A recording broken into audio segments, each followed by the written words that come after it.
কারণ হাসরের ময়দানে আপনি আমার চেহারার দিকে আল্লাহ দেখবেন না, হাসরের ময়দানে কে কালো কে ফর্সা আল্লাহ এটা দেখবে না। হাসরের ময়দানে কার কত সম্পদ আছে এটা আল্লাহ দেখবেন না। রাসূল আকরাম সাল্লাল্লাহু আলাইহি ওয়াসাল্লাম বলেন, লা ইয়ানজুরু ইলা সুওয়ারিকুম ওয়ালা আমওয়ালিকুম ওয়ালাকিন ইয়ানজুরু ইলা কুলুবিকুম ওয়া আমালিকুম। আল্লাহ রাসূল বলেন, লা ইয়ানজুরু ইলা সুওয়ারিকুম ওয়ালা আমওয়ালিকুম, আমার আল্লাহ আপনার চেহারার দিকে তাকাবে না, সুরতের দিকে তাকাবে না, ওয়ালা আমওয়ালিকুম, আপনার মালের দিকে তাকাবে না, কি কত ফর্সা, কি কত সুন্দর, কি কত কুৎসি আল্লাহ দেখলে থাকবে না। আল্লাহ কি কত কোটিপতি, কত জমিওয়ালা, এদিকে আল্লাহ তাকাবে না। ওয়ালাকিন ইয়ানজুরু ইলা কুলুবিকুম, বরং আল্লাহ তাকাবে হলো আপনার কলবের দিকে, কার মনটা কত ভালো, কার মনের মধ্যে আল্লাহর ভয়টা কত বেশি আছে এটা তাকাবে।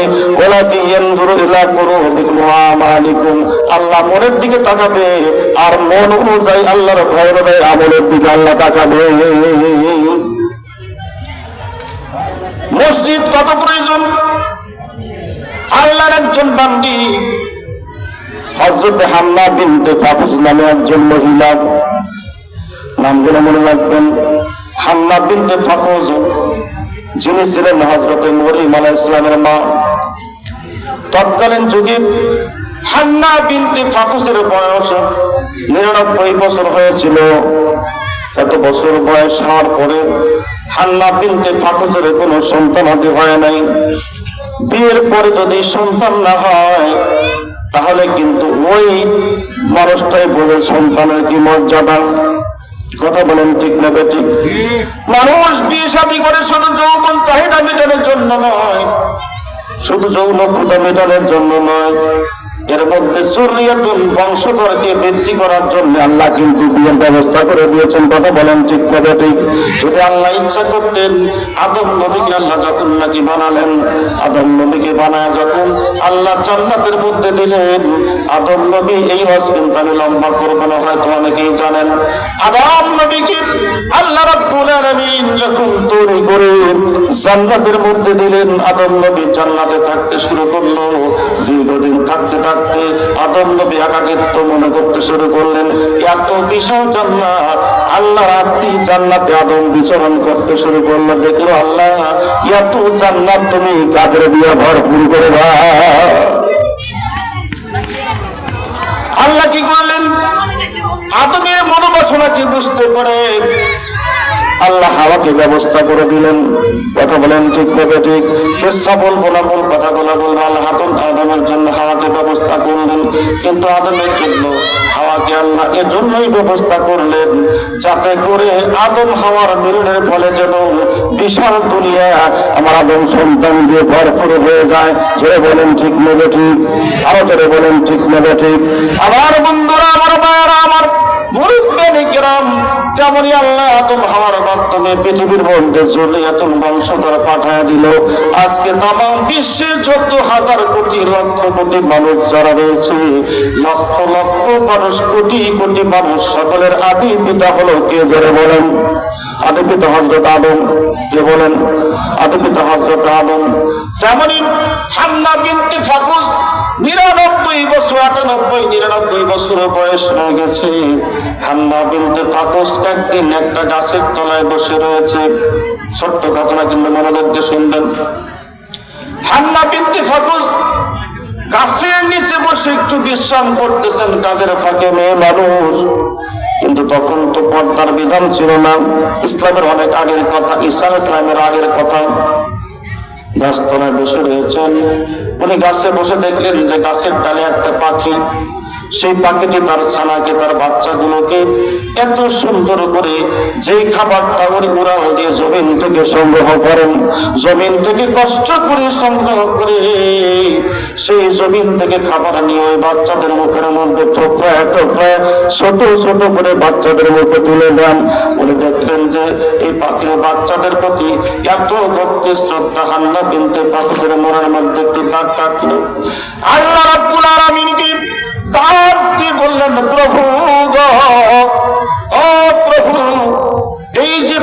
জমিন থেকে এত কষ্ট করে ওরা দিয়ে গিয়ে সেখান থেকে খানা নিয়ে আসলো, খাবার ব্যবস্থা করলো।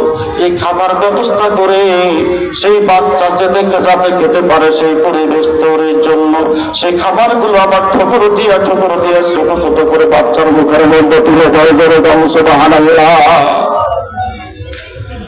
বাস্তব প্রমাণ। মুরগি পাতিতে দেখেন, মুরগির বাচ্চাগুলো মায়ের পিছে পিছে, মা যেদিকে বাচ্চা সেদিকে। কথা বলেন ঠিক না বেটি? দেখবেন একটা মুড়ির দানা, একটা ভাতের দানা মুরগি পাবে, ঠোক দিয়ে ওটা আরো 2-3 টুকরা করে, ছোট টুকরা করে বাচ্চার মুখের মধ্যে ঢুকে।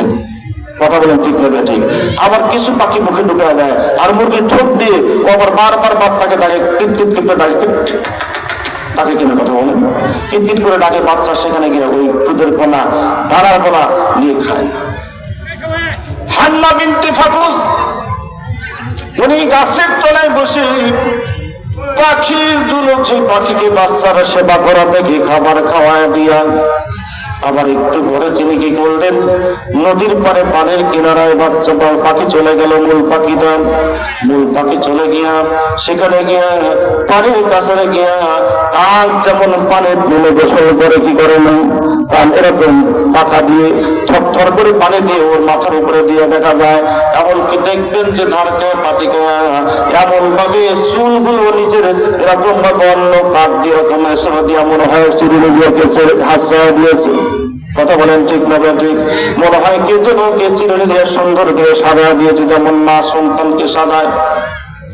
আমার বাবাজিরা, আমার ভাইয়ারা, আমার হান্না বিনতে ফাকুস ওই যে পাখির গোসল করান দেখে পাখিকে খাবার খাওয়ায় দেখে ওর মনের মধ্যে বারবার ডুবতে চাল লাগো, তুমি যদি মনে একটা সন্তান দিতা, তুমি যদি আমার একটা সন্তান দাও, একটা বাচ্চা যদি আমার দিতা, আমি নিজের সেবার জন্য আমি কাজে লাগাতাম না, আমার বাচ্চাকে আমি বাইতুল মুকাদ্দাসের খাদেম বানায় দিতাম। আমার বাবাজিরা, আমার এই যে খাদেম বানানো, আজকে মসজিদে আমরা 2টা টাকা দিতে অনেকের মনটা সায় দেয় না, 500-1000 টাকা দেওয়া কষ্ট হয়ে যায়। কিন্তু হান্না বিনতে ফাকুসের মনে সন্তান নাই, কিন্তু সন্তানের প্রতি তার আসক্তি হয়ে যায়। আর আল্লাহকে বারবার ডাকে। আমার আল্লাহ রাব্বুল আলামিন তখন কিন্তু তাকে একটা শুভ সংবাদ দিয়ে দিলেন। হান্না বিনতে ফাকুস তার স্বামী ইমরানকে বলল, যিনি হযরত মরিয়ম আলাইহিস সালাতুর মা এবং বাবা, ইমরানকে বলল, দুজনে মিলে আল্লাহর কাছে ফরিয়াদ করে, প্রভু যদি আমার একটা সন্তান দেয়, এই সন্তানের কামাই খাওয়ার আশা নাই, যেমন অনেক মা ডাক দিয়ে বলে একটা সন্তান দে রে মাওলা, একটা সন্তান দে, মোরে কামাই খাওয়ার আশা নাই, কবরে মাটি দেবে কে? হান্না বিনতে ফাকুস আল্লাহরে ডাক দেয়। আল্লাহ হান্না বিনতে ফাকুসকে ইলহাম জানায় দেয়, ও হান্না বিনতে ফাকুস রে, তুমি পেরেশান হইও না, যদিও তোমার বয়স 98-99 বছর হয়ে গেছে, আমি আল্লাহ নিরাশ নই, আমি তোমার সন্তান দিয়ে আমি ভরপুর করে দেব। আল্লাহ কি বললেন? যখন নাকি সেই কথাটি কোরআনুল কারীমের মধ্যে সূরা আলে ইমরানের 35 নম্বর আয়াত আল্লাহ বলেন, ওয়াইদ ক্বালাত ইমরাতু ইমরানা ইন্নী নাযারতু লাকা মা ফি বাতনি মুহাররারান ওয়া তাকাব্বাল মিন্নী ইন্নাকা আনতাস সামিউল আলিম। আল্লাহু আকবার। আল্লাহ বলেন, যখন নাকি যখন ইমরানের স্ত্রী হান্না বিনতে ফাকুস আল্লাহর কাছে যখন ফরিয়াদ করল, প্রভু একটা সন্তান আমার দাও, আমার আল্লাহ বললেন যে আমি সঙ্গে সঙ্গে তার ডাকে সাড়া দিলাম। যেহেতু আমি আল্লাহ বকিল নয়, বান্দা যখন আমারে ডাকবে আমি আল্লাহ তার ডাকে সাড়া দেওয়ার জন্য প্রস্তুত রয়ে গেছি। যেরকম সুবহানাল্লাহ। আল্লাহ রাব্বুল আলামিন কোরআনুল কারীমের মধ্যে সুন্দর করে ওয়াজ করে জানায় দেন না, তাকানাতু মির রাহমাতিল্লাহ ইন্নাল্লাহা ইয়াগফিরুয যুনুবা জামিআ। চিৎকার আল্লাহু আকবার। আল্লাহ বলেন লা তাকনাতু মির রাহমাতিল্লাহ, ওগো আমার বান্দারা, তোমরা কেউ আমার রহমতের দরজা থেকে বঞ্চিত হবে না, নিরাশ হবে না। তোমরা আমার রহমতের প্রত্যাশায় তাকাও, আমার রহমত তোমরা আমার কাছে চাও, আমি আল্লাহ তোমাদের রহমত থেকে বঞ্চিত করব না। ইন্নাহু হুয়াল গফুরুর রহিম, কারণ আমি আল্লাহ তোমাদের অত্যাধিক ক্ষমাশীল এবং দয়ালু। চিৎকার বলুন মারহাবা। আমার বন্ধুরা, আমার ইমান নিয়ে মরণ নসিব, ইমান নিয়ে মরণ নসিব হইবে না গোজার। বৃথা তাহার মানব জীবন, বৃথা তাহার মানব জীবন আখের অন্ধকার। বৃথা তাহার মানব জীবন আখের অন্ধকার। কথা বলেন ঠিক না বেটি? হান্না বিনতে ফাকুর যখন আল্লাহর দরবারে চাইলেন, আল্লাহ একটি সন্তানের সংবাদ তারে পাঠিয়ে দিলেন। সেই সন্তানটি হলো মরিয়ম আলাইহিস সালাতু ওয়াস সালাম। এই মরিয়মকে আল্লাহ বললেন, যখন হান্না বিনতে ফাকুরের গর্ভের মধ্যে সন্তান এসে গেল, একদিন যায়, দুদিন যায়, 1 মাস 2 মাস করে পার হয়, 9টি মাস যখন পরিপূর্ণ হয়ে যায়, এবার হান্না বিনতে ফাকুর ইমরানকে বলে, তার স্বামীকে বলে, ওগো স্বামী, আমি তো একটি মানত করেছি, আমি তো একটা মানত করেছি। সেই মানতটা হলো আমার পেট থেকে মাফি বাতনি মুহাররারান, আমার পেটের মধ্যে পবিত্র যেই সন্তান আছে, সেই সন্তানটা আমি বাইতুল মুকাদ্দাসের জন্য ওয়াকফ করে দেব। আমার বাবাজিরা, আমার ভাইরা, আমার মাফি বাতনি মুহাররারান যখন বললেন, মাফি বাতনুন মানে হলো পেট, মাফি বাতনি আমার পেটের মধ্যে যা আছে। মরিয়মের মা হান্না বিনতে ফাকুস আল্লাহর কাছে বারবার বলে, আল্লাহ আমার পেটের মধ্যে যা আছে তা আমি তোমার দিয়ে দিলাম বাইতুল মুকাদ্দাসে। আল্লাহ বলেন, ফাতাকাব্বাল মিন্নি, তুমি আল্লাহ আমার পক্ষ থেকে এটা কবুল করো। ইন্নাকা হুয়াস সামিউল আলিম, ইন্নাহু হুয়াস সামিউল আলিম, তুমি হলো সর্বশ্রোতা সর্বজ্ঞানী। এবার মরিয়মকে আল্লাহ কবুল করেন, কিন্তু মরিয়ম পেটের থেকে যখন তার মা যখন নাকি সন্তান প্রসব করলেন, দেখা গেল সেই সন্তানটা পুরুষ সন্তান নয়, নারী সন্তান। মরিয়মের মা বলে, রবি ভাই আপনার কথা আওয়াজ আসতেছে, মাহফিলে বসে আছেন। রবি ভাই মাহফিলে বাইরে আসছেন, আপনার কথা আওয়াজ আমার কানে আসছে, মাহফিলে এসে বসেন। হান্না বিনতে ফাকুর যেই সন্তানটি প্রসব করলেন, প্রসব করার পরে দেখলেন সন্তানটি কন্যা সন্তান। এবার মরিয়মের মা হান্না বিনতে ফাকুর আল্লাহকে বলে, আল্লাহ গো, আমি কেমন সন্তান প্রসব করলাম, এ তো কন্যা সন্তান। এই কন্যা সন্তান আমি কেমন ভাবে বাইতুল মুকাদ্দাসের খাদেম বানায় দেব? আমার আল্লাহ বলেন, আলাইসা যাকারু কাল উনসা, পুরুষ তো কোনোদিন নারীর সমান হতে পারে না, আর নারী তো কোনোদিন পুরুষের সমান হতে পারে না। আমার আল্লাহ হান্না বিনতে ফাকুসকে বললেন, হান্না বিনতে ফাকুস রে, তুই আর চিন্তা করিস না, তোমার এই যে নারী, যেই নারী হলো জগৎ বিখ্যাত একজন প্রখ্যাত মহিষী নারী, আমি বানায় দিলাম। যেরকম সুবহানাল্লাহ। এই জন্য মেয়ে হওয়া দেখে অনেক মানুষ মন খারাপ করে। কথা বলেন, করে কিনা? মন খারাপ করার কিছু নাই। আমার রাসূল বলেছেন, তোমাদের যদি একটা কন্যা সন্তান যদি সুস্থভাবে প্রসব করে, সেই কন্যা সন্তানকে যদি সতী সাধ্বী বানাইয়া যদি বিবাহ দিতে পারো, সব প্রস্তুত করতে পারো, একজন ইমানদার পরহেজগার মুত্তাকিন, পরহেজগার মুত্তাকিন যদি এরকম ভাবে একজন সৎ পাত্রস্থ করতে পারো, তাহলে দেখা যাবে যে প্রতিটা কন্যা সন্তানের বিনিময়ে আল্লাহ তোমার একটা করে জান্নাত দান করবে। যেরকম সুবহানাল্লাহ। এই জন্য কন্যা সন্তান না চাওয়াটা ঠিক না, কন্যা সন্তান পছন্দ করতে হবে। যদি কন্যা সন্তান পৃথিবীতে না আসতো, তাহলে আপনি আমি কেমন ভাবে আসতাম? কথা বলেন ঠিক নেবে ঠিক? প্রত্যেকটা সন্তানের গোনা কাছা তো হলো মা, আর মায়ের পায়ের নিচে সন্তানের বেহেশত বলা হয়েছে, মা গো তোর চরণ তলে বেহেশত আমার, মা গো তোর চরণ তলে বেহেশত আমার। কথা বলেন ঠিক নেবে ঠিক? আর জান্নাতু তাহতা কাদামিল উম্মাহাত। রাসূল বলেন সন্তান মায়ের পায়ের নিচে সন্তানের বেহেশত। আমার বন্ধুরা, আমার ভাইয়েরা, আমার সেই কথাই বলি, যখন মরিয়ম আলাইহিস সালাতু ওয়াস সালামের মা যখন নাকি দুঃখ প্রকাশ করলো, আল্লাহ গো আমি তো কন্যা সন্তান প্রসব করলাম, এই কন্যা সন্তান আমি কেমন ভাবে বাইতুল মুকাদ্দাসের খাদেম বানায় দেব? আমার আল্লাহ বলেন যে না না, কন্যা সন্তান আমি আল্লাহ জগৎ বিখ্যাত কন্যা সন্তান বানায় দেব। জোরে কাম সুবহানাল্লাহ। এবার এই মেয়েটাকে একদিন যায়, দুদিন যায়, 1 মাস যায়, 2 মাস যায়, মা লালন পালন করে আবার এই কন্যা সন্তানকে কার দায়িত্বে দেবে? একটা মানুষ তো দেখে রাখা দরকার। শিশু বাচ্চা, গোটা বাচ্চাকে দেখে রাখবে। সন্তান হওয়ার 7 বছর যখন পূর্তি হয়ে যায়, ছোট্ট মানুষটারে নিয়ে বাইতুল মুকাদ্দাসের দিকে মরিয়মের মা কোলে করে নিয়ে যায়।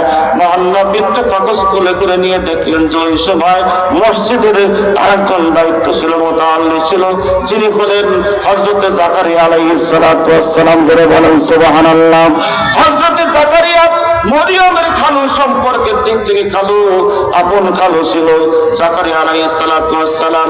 এবার সেই মরিয়মকে যখন কোলে করে নিয়ে গেলেন, কোলে করে নিয়ে জাকারিয়া নবীকে ডাক দিয়ে যখন নাকি বললেন, পয়গম্বর গো, জাকারিয়া নবীকে বললেন যে এই সন্তানটা আমি পেটে থাকার দূরের কথা, সন্তানটাকে আমি আল্লাহর কাছে থেকে চেয়ে নিয়ে এসেছি হলো বাইতুল মুকাদ্দাসের খাদেম হিসাবে। যেরকম সুবহানাল্লাহ। এবার সেই জাকারিয়া নবীকে যখন নাকি দেওয়া শুরু করলো, এবার জাকারিয়া নবী তখন বললেন যে একটা মেহরাব বানায় দিল। এবার মেহরাব বানায় দেওয়ার পরে সেই জায়গার মধ্যে এরকম ভাবে মরিয়মকে রেখে দিলেন। একদিন ইতিহাস চিন্তা করেন, সেই বাচ্চাকে কে দেখবে? এবার ওই এলাকার যত মানুষ আছে প্রত্যেকটা মানুষ বললো যে আমি মরিয়মের দায়িত্ব গ্রহণ করব। এইটা নিয়ে পারাপারি শুরু হয়ে গেল, এমনকি চক্র বিবাদ শুরু হয়ে গেল। লা ইলাহা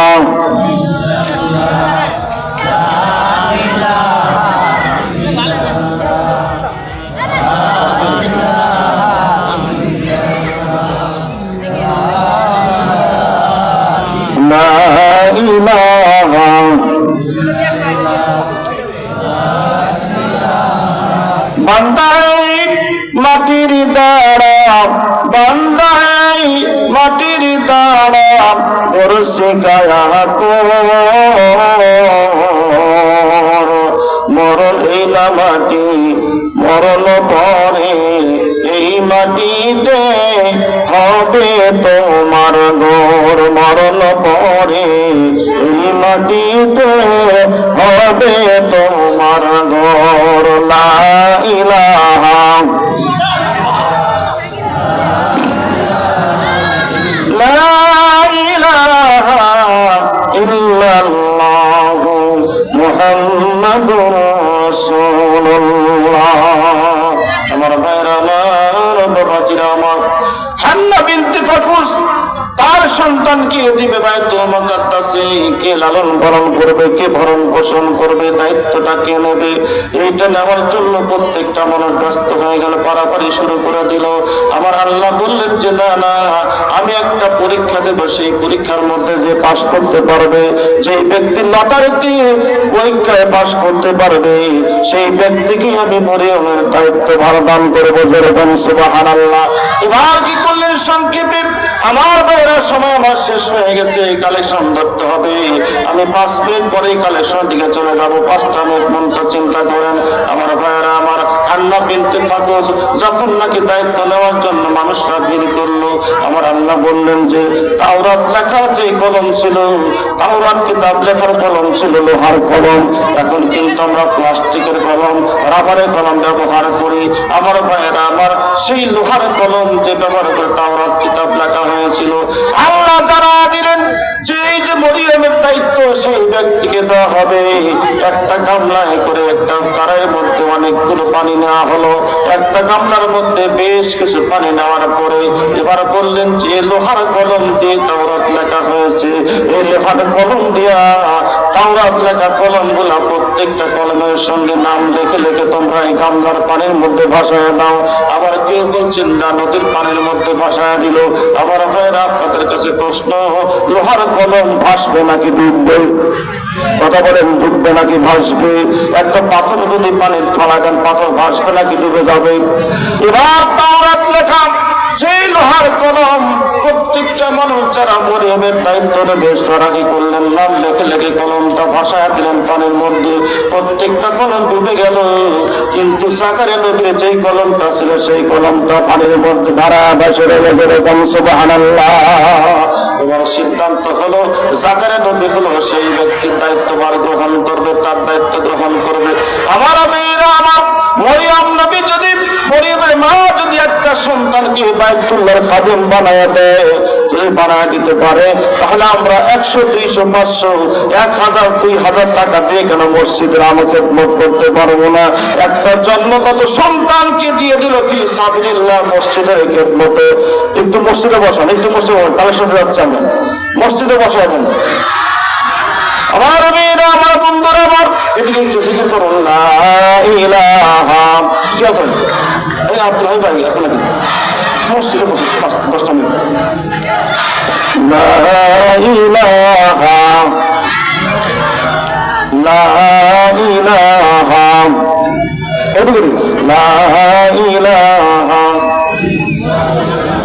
আমার বন্ধুরা, আমার ভাইরা, আমার আলোচনার মূল বিষয় শেষের দিকে যেতে পারলাম না, কষ্ট হয়ে গেল। সময়টা বেশি আকর্ষণীয় কথা ছিল। জাকারিয়া নবী কি অবস্থায় বলবো না। আমার ভাইরা, একজন মানুষ যদি নিজের সন্তানকে 99 বছর বয়সে পাওয়ার পরে সেই সন্তানকে বাইতুল মুকাদ্দাসের খাদেম বানায় দেয়, তাহলে আমরা কেন 1000, 2000, 10,000 টাকা দিয়ে মসজিদের খেদমত কেন করতে পারবো না? কথা বলেন ঠিক না ঠিক? যেহেতু আল্লাহর ঘর মসজিদ, আমরা গোলাম হলো আল্লাহর, বান্দা হলাম আল্লাহর, আমরা খেদমত